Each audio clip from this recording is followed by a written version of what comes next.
Waouh, vous étiez plus de 600 dimanche dernier en live connectés à la webconférence et cette webconférence elle a été disponible que pendant 72 heures. Alors je sais, j'ai reçu beaucoup d'emails, vous êtes nombreux à ne pas avoir eu le temps de voir le replay parce que forcément ça dure 3 heures.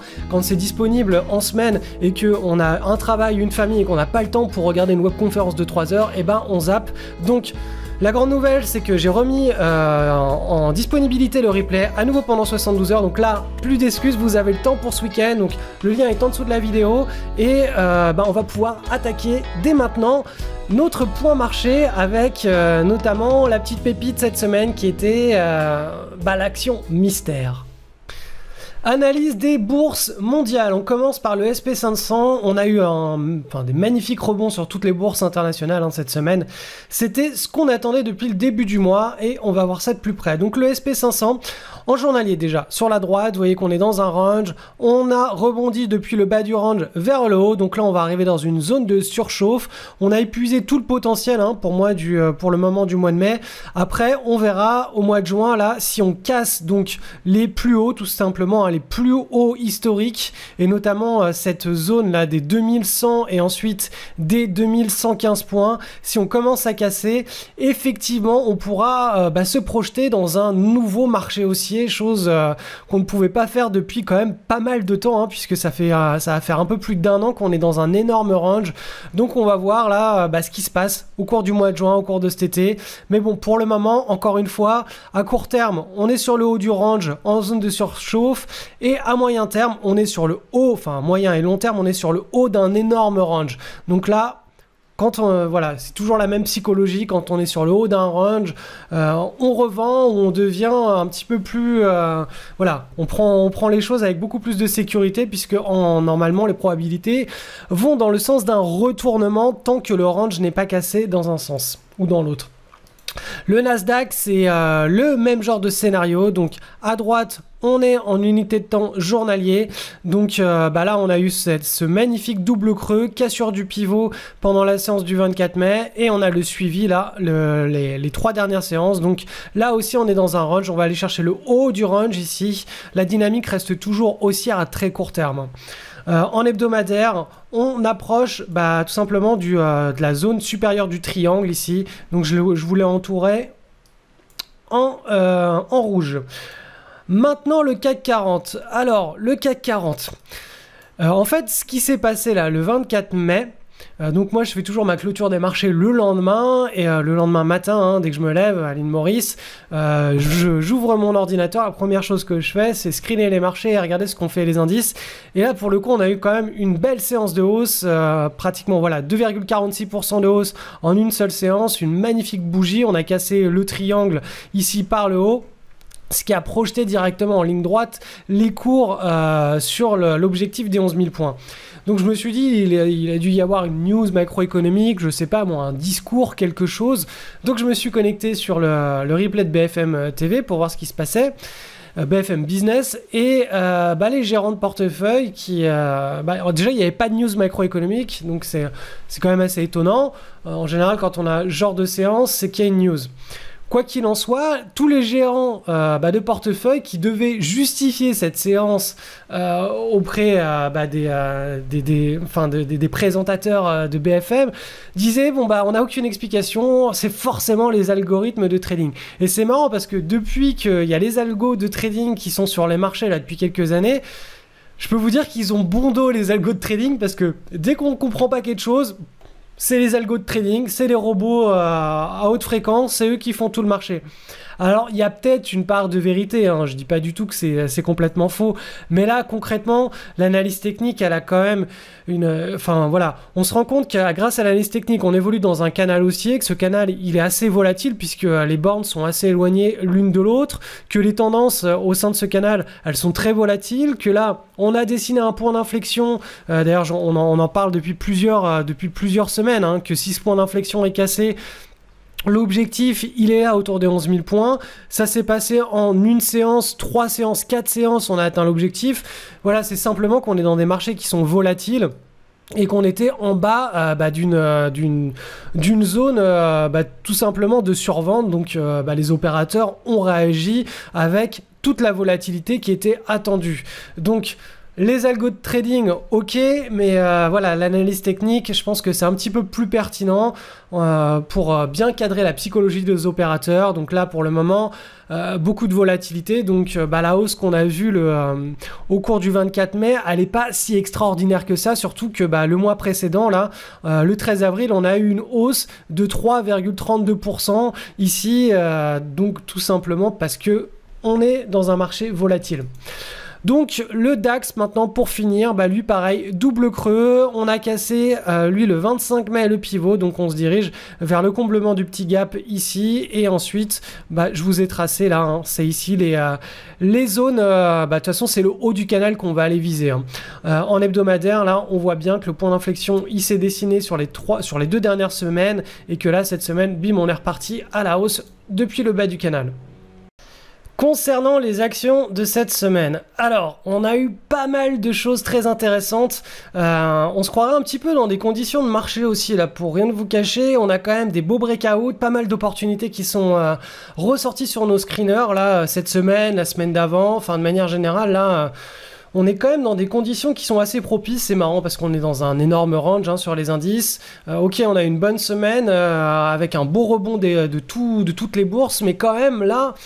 voilà, moi je suis de nature très optimiste, mais là je me dis peut-être que ça va être cette année qu'on va casser par le haut tous les indices et qu'on va se relancer dans un nouveau marché haussier. Quoi qu'il en soit, les actions de cette semaine, je vais être assez rapide parce qu'il y en a 3, 6, 9, 10, il y en a une bonne dizaine là, donc je vais essayer d'être assez rapide. Première action, HAE. Ah oui, donc dans les actions que je vais vous présenter là, bien sûr, il y aura l'action mystère dont je parlais la semaine dernière, où je vous expliquerai mon trade. Alors, HAE, côté sur le marché allemand. Donc cette action, qu'est-ce qu'elle a de particulier? Déjà, elle a une belle tendance haussière, 2013-2014. Là, on a un beau pivot, donc très propre, hein, bien dessiné. Donc, le pivot... Pour ceux qui ne savent pas, c'est la zone sur laquelle les cours vont à chaque fois buter sans jamais les dépasser. Plus le pivot est proprement marqué par les cours, plus le jour du breakout, le breakout, donc la cassure du pivot est pertinente. Donc là, sur la fin de cette figure, on a un resserrement des fluctuations juste avant la cassure. Et là, on avait eu la cassure ici le 9 mai.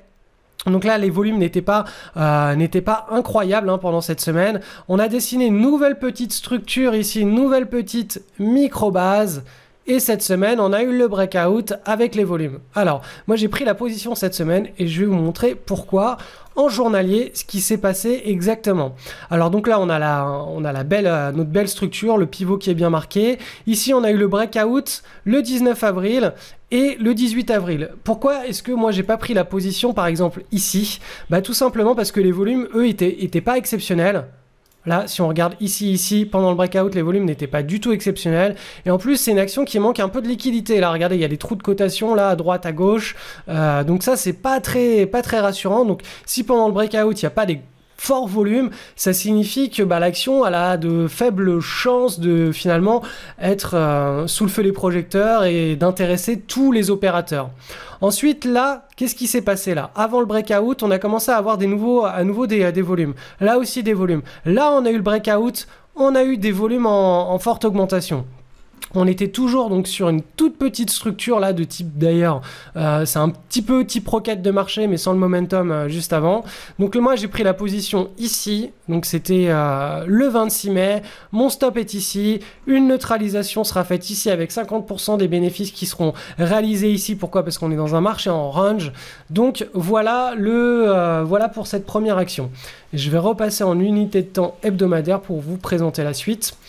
Action WS, donc pareil, marché haussier sur cette action. Là on a une belle petite pattern.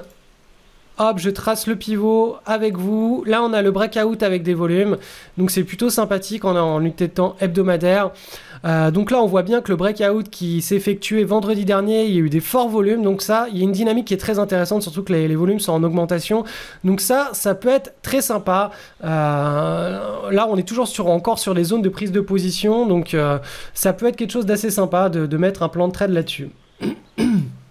Alors le titre SKB, Celui-ci, je vous l'avais présenté, c'était début mai avec le breakout sur volume ici. Donc là, on a un run en ligne droite, ça continue en ligne droite. C'est très sympa de se retrouver avec des actions comme ça où voilà, il n'y a pas besoin de réfléchir, ça part tout droit. Hein. Donc c'est assez simple à trader ce genre de choses. L'action FAES, donc là on est toujours en journalier, donc une structure, le pivot bien respecté, gros breakout ici, un gros volume, une belle chandelle, on a le suivi ici, la séance d'hier avec toujours des énormes volumes. Je passe maintenant en hebdomadaire pour que vous appréciez la structure. Donc momentum, ici on a un petit peu corrigé quand même assez fort, mais la micro pattern est de très bonne qualité. Le pivot et pas magnifique en soi, puisque vous voyez que là on a une mèche qui va très haute, mais on n'a jamais clôturé au-dessus et est revenu clôturer dedans. Donc voilà, ça c'est des mèches. Le plus propre, le plus proprement est respecter le pivot et le plus pertinent est la figure. Action Expo, donc là on passe sur le marché américain, Action Expo, bon alors là c'est pas fou, mais bon ça fait partie des breakouts de la semaine, donc là on a un petit momentum, on a pas mal retracé par rapport à la dernière tendance, là on a la micro-base qui s'est mis en place, le breakout, donc là si on passe en journalier, on apprécie tout ça, donc le breakout avec des volumes en augmentation. Là, on avait une AG, pas de grosses news sur cette action pour le breakout, donc il n'y a pas un news flow particulièrement positif, ça fait simplement partie des breakouts de la semaine qui sont assez pertinents. Le titre EFSC coté sur le Nasdaq, j'ai hésité à vous le présenter parce que il est pas extrêmement pertinent. Ben voilà, c'est pour ça que je voulais vous le présenter. Pourquoi c'est pas extrêmement pertinent? Parce que tout simplement là, les volumes sont voilà, ils sont en train de diminuer. On n'a pas eu de séance bien propre sur le breakout. On n'a pas eu une belle chandelle bien verte, enfin bien grise là pour le coup. Le pivot est bien respecté sur la fin. Ça c'est assez sympa. Là on est venu bien le marquer ce pivot.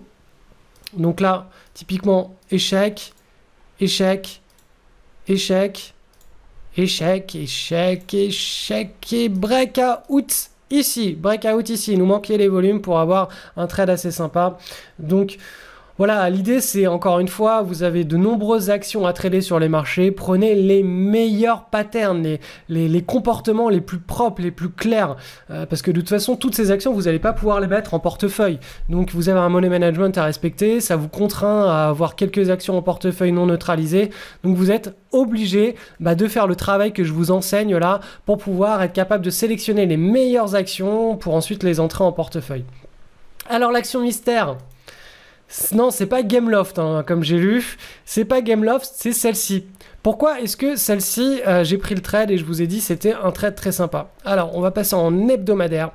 En hebdomadaire, on a un magnifique marché haussier sur cette action. Regardez, elle est passée quand même là en l'espace de... entre le dernier breakout ici en décembre 2012 et le top de la tendance, elle a fait 400%. 400% en 2 ans. 400% en 2 ans, c'est un très fort momentum. Là, qu'est-ce qu'on a maintenant? Là, on a une très belle structure. On a une tasse avec une anse. Donc, voilà, comme ça, la tasse. Donc, la tasse. Et ici, on a l'anse. Sur la fin, c'était extrêmement resserré. Là, on a eu le breakout avec des forts volumes ici. Cette semaine, on a eu le suivi. Et en journalier, c'était vraiment très très propre. Hein. Sur la fin, moi j'ai adoré le comportement de cette action sur la fin, avec une belle chandelle ici là, une belle séance de breakout, les volumes en forte augmentation ici là par rapport aux précédentes séances. Donc voilà, ça c'était l'action mystère de la semaine dernière. Donc ce qui s'est passé, moi j'ai pas pris la position, donc ici, je l'ai pas prise ici la position, je l'ai pris le lundi. Donc pourquoi est-ce que j'ai pas pris la position ici ? Tout simplement parce que je voulais voir s'il y allait avoir un suivi. Je voulais attendre qu'on ait vraiment une validation vu que la structure était assez longue dans le temps. Regardez, en hebdomadaire, c'est quand même une structure qui est assez longue dans le temps. Donc je me suis dit peut-être c'est un faux signal, on va voir, on va surveiller. Je préfère rentrer plus haut mais être certain de la qualité du signal, c'est-à-dire être certain qu'il y a vraiment des opérateurs qui vont rentrer après ma prise de position pour pouvoir mécaniquement pousser à la hausse les prix et facilement neutraliser mon mon trade, hein, me retrouver avec un pari gratuit au final. Je préfère rentrer plus haut et avoir cette certitude plutôt, enfin c'est jamais une certitude, mais avoir être davantage certain que ça va arriver, que d'entrer avec un meilleur prix de revient et de me retrouver avec beaucoup plus de faux signaux. Donc voilà pourquoi j'ai attendu. Donc ce qui s'est passé. Donc voilà. Là, j'ai vu cette nouvelle séance avec à nouveau des volumes là, donc c'était le vendredi, hein, en forte hausse. Je me suis dit, là, il y a les traders de la communauté, enfin, ceux qui suivent les screeners, qui suivent toutes les formations, etc. Ils vont vraiment s'intéresser à ce trade, hein, en hebdomadaire, c'est vraiment tip top. Donc je vais pas la présenter pendant la vidéo hebdo. Pourquoi? Parce que on est plus de 1500 à regarder cette vidéo hebdo, et si je dis que là on a vraiment une belle opportunité ici, il y a tout simplement tout le monde qui va mettre des ordres ici à plage de déclenchement. Si j'ai 1500 personnes qui mettent un ordre à plage de déclenchement ici d'achat, bah concrètement moi je risque de pas être exécuté, et les traders qui eux sont sérieux vis-à-vis de leur routine, ils vont pas forcément se faire exécuter non plus, et tout ça à cause de des opportunistes qui eux n'ont pas aucune structure de trading, ne savent pas vraiment trader et sont juste là pour essayer de trader quelques trades sur des recommandations, plutôt que d'apprendre à pêcher leurs poissons par eux-mêmes. Donc moi je vous recommande vraiment d'apprendre à pêcher votre poisson par vous-même, plutôt qu'on vous le ramène. Donc tous les services de signaux de trading, les abonnements, etc. C'est bien, mais je suis pas forcément pour. Moi, je préfère vraiment que les gens apprennent par eux-mêmes à faire leur trading. Et là, hop, bah c'est parti. Le trade n'est pas encore neutralisé parce que j'ai mis mon stop assez loin. Encore une fois, je l'ai mis loin parce que en hebdomadaire, on a une structure qui est assez longue dans le temps. Mais donc voilà, c'était le trade mystère de la semaine. Je crois que de mémoire, il n'y a personne qui a mis dans les commentaires ou qui m'a envoyé de mail en me disant que c'était cette action-là. Alors, c'est AT31, titre coté sur Euronext Paris. Donc celui-ci, alors c'est pas fou, mais voilà, ça fait partie des breakouts de la semaine qui sont assez intéressants. Donc déjà, là, il y avait celui-ci de breakout. Je ne vous l'ai pas présenté, donc c'était 18 et 21 mars. Le 21 mars, on avait le breakout qui était validé avec juste avant des forts volumes en augmentation. Pourquoi je ne vous ai pas présenté? Parce que regardez, tout simplement... Hop, on a retracé tout ça. Alors certes, on a eu tout ça, mais là vraiment le retracement était très très fort. Donc ok, on avait une tasse avec une anse, avec resserrement des cours ici avant le nouveau breakout, avant ce breakout ici. Mais c'était vraiment, voilà, c'était too much pour moi. C'est pas suffisamment propre. Il y a eu trop de retracement à mon goût. Là maintenant, si on considère cette pattern, on a une épaule, tête, épaule, donc ça c'est inversé. On a le breakout ici 25 mai suivi du breakout le 26, les volumes sont en forte augmentation, donc ça fait partie des breaks de la semaine. En hebdomadaire, voilà, en hebdomadaire c'est pas si moche que ça puisqu'on a toute cette énorme tendance, et là on a la micro base ici qui se retrouve plus très loin maintenant des plus hauts. Donc là en hebdo on a quelque chose qui peut être intéressant.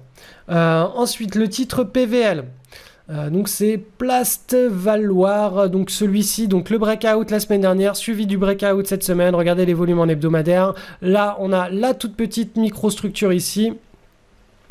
Et en journalier, en fait, celui-ci, donc je vous l'avais présenté la semaine dernière, on avait une news, donc trade de news, je vous avais expliqué. Donc j'ai pris la position, hein, je vous avais expliqué la semaine dernière que voilà, on avait la news, on avait des énormes volumes, mais voilà, c'était pour moi c'était pas, on n'avait pas la belle séance, etc. Donc je voulais attendre de voir ce qui se passait. Donc ce qui s'est passé là c'est qu'on n'a toujours pas cassé le plus haut. Là on l'a cassé à la hausse. Donc pour moi tout ça avait du sens. C'était pas un faux signal avec un retour de bâton. Donc j'ai tout simplement placé mon ordre un petit peu plus haut à plage de déclenchement. Hop, le trade a pris. Donc là on va voir ce qui se passe. La neutralisation elle est ici.